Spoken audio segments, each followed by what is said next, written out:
আসসালামু আলাইকুম, আমি তাসনুভা মাহা।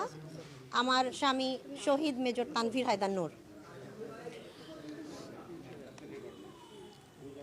25 ফেব্রুয়ারি পিলখানা হত্যাকাণ্ডে আমার স্বামীর লাশ পাওয়া যায়নি। সিঁড়িতে ওঠা পারবে না ভাই, বক্তব্যের মাঝখানে কেন কথাগুলো বলেন?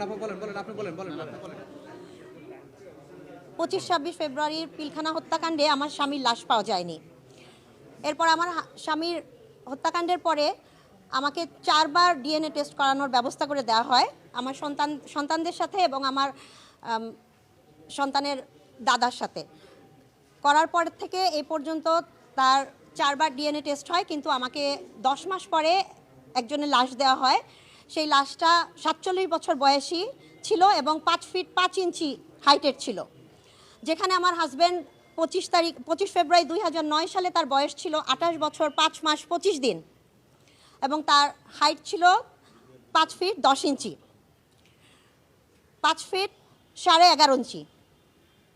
আমার সাথে কেন এই জিনিসটা করা হলো আমি আজও এটা জানি না। আমি জানি না আমার হাজব্যান্ডের লাশটা কোথায় গেল এবং কি করা হলো তার লাশের সাথে।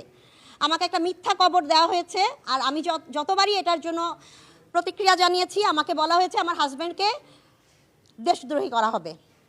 আজকে আমি মিডিয়ার সামনে বলতে চাই, অবশ্যই হত্যাকাণ্ডের বিচার হতে হবে এবং আমার হাজব্যান্ডের জন্য সম্মানজনক একটা অবস্থা এনে দিতে হবে।